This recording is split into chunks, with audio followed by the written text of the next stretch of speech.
ये देखिए, गोवा के मुख्यमंत्री एक शख्स के साथ खड़े हैं और ये शख्स कोई है जिस शख्स ने गोवा पुलिस को 30-35 लैपटॉप डोनेट किए।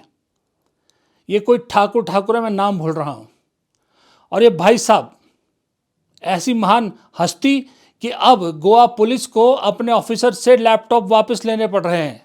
सोचिए, किसी ने गोवा पुलिस को लैपटॉप दिए और अब गोवा पुलिस वो लैपटॉप सबसे वापस मांग रही है। क्यों? क्योंकि ये जो शख्स मुख्यमंत्री के साथ खड़ा है, जो अपने आप को गोल्ड व्यापारी बता के पुलिस को लैपटॉप दे गया था, दरअसल मुंबई का एक सबसे बहुत बड़ा फ्रॉडस्टर निकला।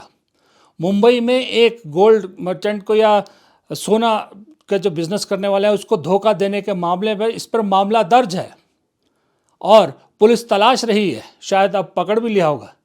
ऐसे शख्स को गोवा के मुख्यमंत्री अपने दफ्तर में बुलाते हैं, मिलते हैं और बाकायदा ये शख्स गोवा पुलिस को लैपटॉप दे के आता है। जब फजीयत होती है, जब सच्चाई पता लगती है तो गोवा पुलिस आदेश जारी करती है, गोवा सरकार आदेश जारी करती है कि तुरंत ये लैपटॉप वापस ले लिए जाएं। ये है गोवा में जो इस वक्त हो रहा है। ये गोवा सरकार की कारगुजारियां हैं कि एक फ्रॉड आदमी को नहीं पहचान पा रहे और जिनको पुलिस को पकड़ना चाहिए उन्हें पुलिस को लैपटॉप दिलवा रही है या फिर उन्हें देश से जाने दे रही है। इतना ही नहीं, चुपचाप से बीजेपी के दिल्ली लीडरशिप को ये सारी खबरें पता चली है। उन्होंने गोवा की पूरी लीडरशिप को दिल्ली बुलाया है, नाराज़गी जाहिर की जा रही है, दिल्ली तलब किया गया है, जवाबदेही होगी, जवाब तलबी की जाएगी। लेकिन ये खबरें आपको कहीं मीडिया में नहीं दिख रही होंगी, ये कहीं नहीं दिखाई देगी। मैंने नहीं देखा कभी राहुल गांधी ने या मल्लिकार्जुन खड़गे ने या केसी वेणुगोपाल ने गोवा को लेकर कोई बैठक की हो, गोवा को लेकर कोई प्लान बनाया हो। मैंने नहीं देखा गोवा की लीडरशिप बहुत ज़्यादा एक्टिव है वो सड़कों पे। मुझे नहीं देखा कि गोवा की लीडरशिप दिल्ली में आके बातें कर रही है। मुझे नहीं मालूम कि गोवा को लेकर कांग्रेस कोई प्लान बना रही है, मुझे नहीं मालूम। शायद हो सकता है आपको मालूम हो तो कमेंट बॉक्स में बताइए, लेकिन मुझे नहीं लगता कि गोवा को लेकर कांग्रेस के अंदर किसी तरह की कोई बातचीत भी हो रही है। क्या गोवा को मान लिया है कि ये हम नहीं जीत सकते? जहां से आपकी डाउनफॉल शुरू हुआ या जहां से आपको तोड़ना शुरू किया, उस स्टेट को जीतना तो आपकी सबसे पहली प्रायोरिटी होनी चाहिए थी। मुझे कई बार स्ट्रेटेजी कांग्रेस की समझ में नहीं आती। गुजरात आप जीतना चाहते हैं, अच्छी बात है, महाराष्ट्र जीतना चाहते हैं, मध्य प्रदेश कहते हैं हम छीनेंगे, असम छीनेंगे, राजस्थान छीनेंगे, लेकिन ये जो छोटे छोटे राज्य हैं इन्हें क्यों छोड़ देते हैं? गोवा का जिक्र क्यों नहीं करते आप? उत्तराखंड का जिक्र क्यों नहीं करते हैं? या जो और दूसरे छोटे राज्य हैं उनका जिक्र क्यों नहीं होता? वो कांग्रेस की स्कीम ऑफ थिंग्स में क्यों नहीं बैठ रही है? बड़े ही राज्यों में क्यों बैठ रहे? आप छोटी छोटी लड़ाइयाँ जीतना शुरू करो, आपके वर्कर्स को एक बहाना मिलेगा, आपके वर्कर्स को एक मोटिव मिलेगा, आपके वर्कर्स को एक जोश मिलेगा। जीत होती है, चाहे गोवा की जीत हो, चाहे गुजरात की जीत हो। जीत होती है, चाहे उत्तराखंड की जीत हो, चाहे महाराष्ट्र की जीत हो। उत्तराखंड में भी आप लगातार सत्ता से बाहर हैं। उत्तराखंड में जनता आपको हर बार मौका देती है, लेकिन वहाँ कांग्रेस खुद अपने हाथों से चीज़ें वहाँ पर ढीली छोड़ देती है। गोवा में छोड़ देती है, नॉर्थ ईस्ट में छोड़ देती है, और कितने ही राज्य, मुझे अभी याद भी नहीं आ रहा कितने राज्य ऐसे हैं जहाँ ऐसा लगता है कि कांग्रेस ने लड़ने की वो जिद ही छोड़ दी है। जम्मू कश्मीर कहीं नहीं दिख रही कांग्रेस की लड़ने की जिद कर रही हो, कहीं नहीं दिख रही। दिल्ली में हाईकमान को खुश करने के लिए दिल्ली का, मैं साफ कहता हूँ, मुझे कोई डर नहीं है, जितने दिल्ली यूनिटी के नेता हैं वो सिर्फ वही काम करते हैं जिनकी उन्हें उम्मीद होती है कि हाईकमान की नज़रों में आएंगे हम। हाईकमान को दिखाने के लिए हर कदम उठाया जाता है। दिल्ली यूनिट को मजबूत करने के लिए कोई काम नहीं कर रहा है दिल्ली में, आज की डेट में भी नहीं कर रहा है, कोई काम नहीं कर रहा है। इसी में खुश है कि हमने अरविंद केजरीवाल को सत्ता से बाहर करा दिया। ये क्या बात हुई? किसी और के दुख में आप खुशी मनाओगे कब तक? ये तो कोई मतलब नहीं बनता ना। पंजाब में कड़ा डिसीजन लिया, अच्छी बात है, पंजाब में आपने एक स्टैंड दिखाया, अच्छी बात है। राजस्थान में आपको बहुत उम्मीद है, राजस्थान में आपने स्ट्रॉन्ग कर दिया। यहाँ तक कि हैरानी की बात है कि उड़ीसा में कांग्रेस बहुत जो है वो मेहनत कर रही है, लेकिन वो मेहनत आंध्र प्रदेश में नहीं दिखती। आंध्र प्रदेश क्यों मान लिया कि टीडीपी चंद्रबाबू नायडू है तो उन्हीं दोनों में लड़ाई रहेगी, टीडीपी और उसमें जगन मोहन रेड्डी में। आप में क्यों नहीं रहेगी? तेलंगाना में भी आप मान रहे थे ना बीजेपी और बीआरएस में लड़ाई है, लेकिन आपको एक नेता मिला, उसने लड़ाई ऐसी लड़ी कि सीधा सत्ता में बिठा दिया। तो आंध्र प्रदेश में क्यों अभी से हार मान के बैठ गए? आंध्र प्रदेश क्यों नहीं मानते कि हम वापस लेकर रहेंगे? क्यों छोड़ दिया जाता है? मेरा यह सवाल यह है।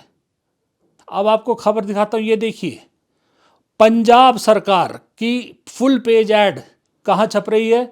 गोवा के अखबारों में। जी हाँ, गोवा के अखबारों में पंजाब सरकार की फुल पेड ऐड छप रही है। कोई लिंक बनता है कहीं? कुछ बनता है इसका? लेकिन नहीं, क्योंकि पंजाब का पैसा आम आदमी पार्टी को लुटाना है, गोवा में अब अपनी जगह बनाने की कोशिश कर रही है। तो पंजाब की ऐड गोवा में चल रही है। बताइए, पंजाब सरकार की ऐड गोवा में, front page full page add, करोड़ों रुपए की ऐड। पैसा किसका है? ये पैसा पंजाब सरकार का। और पंजाब सरकार के पास किसका पैसा? पंजाब के लोगों का। पंजाब के लोगों का पैसा आम आदमी पार्टी गुजरात में खर्च कर रही है। पंजाब की एडवर्टीजमेंट गुजरात में लगती है, फुल पेज पंजाबी में होती है बहुत बार। तो क्या मतलब है गुजरात में या गोवा में पंजाब की ऐड होने का? कितने ही जो चैनल पाल रही है ये आम आदमी पार्टी, वहाँ पर आपने देखा होगा भगवंत मान सरकार की ऐड चलती है, पंजाबी में ऐड चल रही होती है, और चैनल हिंदी के हैं। ये माशाल्लाह गजब खेल हो रहा है। और ये सब खेल कहाँ हो रहा है? खास करके गोवा में हो रहा है, जहाँ हम गोवा में हम छुट्टियाँ मनाने जाते हैं, वहाँ पर ऐसे भी खेल होते हैं। अच्छा, एक खेल और हो रहा है। एक खेल ये हो रहा है कि जो ऑपोजिशन पार्टी है वहाँ पर, जिसने ऑपरेशन लोटस की शुरुआत जहाँ से हुई थी और उस पार्टी को जो मार पड़ी थी, जिसका नाम है कांग्रेस, जिसे इन सब मुद्दों को उठा के सड़कों पे होना चाहिए, इन मुद्दों को जोशो खरोश से उठाना चाहिए, वो खामोश, कुंभकर्ण की नींद सो रही है। इतने बड़े बड़े कांड हो रहे हैं गुजरात में, गोवा में, लेकिन कांग्रेस में शांति है जी, शांति। दिल्ली हाईकमान को भी नहीं मालूम गोवा में ये सब कुछ हो रहा है, क्योंकि कहा जाता है कि वहाँ कांग्रेस दरअसल बीजेपी के दफ्तर से चलती है या मुख्यमंत्री के दफ्तर से चल रही। मैं नहीं कह रहा, ये तो गोवा के खुद के कांग्रेस के कार्यकर्ता कहते हैं कि इस तरह की चीज़ें हो रही हैं। तो ये गोवा में हो रहा है, और कांग्रेस के लोग, कोई अगर हाईकमान के लोग, उन तक मैसेज पहुंच जाए तो रिक्वेस्ट यही है कि आप बात तो बड़ी बड़ी कर रहे हैं, कांग्रेस के रिवाइवल की बात कर रहे हैं, कांग्रेस लड़ेगी, सड़कों पर उतरेगी, ये बात कर रहे हैं, लेकिन जिस राज्य से आपकी सरकारों को तोड़ना शुरू किया गया था, जहां पर आपको सबसे पहले ऑपरेशन लोटस के नाम पर तोड़ा गया था, झटका दिया गया था, वहां से शुरुआत क्यों नहीं करे? वहां की सुध बुध कोई क्यों नहीं ले रहा? वो राज्य है गोवा। गोवा राज्य हाल के दिनों में खबरों में था, जब वहां एक क्लब में आग लग गई, कितने लोगों की जान चली गई आपको मालूम है? पूरे हिंदुस्तान के लोगों को फ्लाइट्स नहीं मिल रही थी, सब लोग एयरपोर्ट पे घंटों परेशान रहे, लेकिन उस क्लब के दोनों मालिकों को फ्लाइट मिल गई और सीधा भारत से गायब। ऐसा क्यों होता है कि जहां जहां बीजेपी की सरकारें हैं वहीं से लोग गायब होते हैं, चाहे वो नीरव मोदी हो, चाहे चौकसी हो, चाहे कोई और हो? ऐसा क्यों होता है? अगर यही चीज़ कहीं कांग्रेस शासित किसी प्रदेश में हुई होती या किसी और पार्टी के शासन वाली प्रदेश में हुई होती, तो इस वक्त जेपीसी और सर्वदलीय मीटिंग या बीजेपी का डेलीगेशन, ना जाने क्या क्या चीज़ें उस राज्य में पहुंच गई होती। लेकिन नहीं, गोवा को लेके कुछ नहीं। अच्छा, कहानी यहीं नहीं थमती। इसी सवाल के लिए बहुत सी कहानी है, बहुत लंबी कहानी है। आज शनिवार का सुबह है, मुझे मालूम है आपके वीकेंड है, आपको ज़्यादा ज्ञान देने की ज़रूरत नहीं है। फिलहाल इस छोटे से वीडियो को यहीं ख़त्म करता हूँ। वीडियो पसंद आए तो लाइक कीजिएगा, शेयर कीजिएगा और कमेंट बॉक्स में अपनी राय ज़रूर दीजिएगा।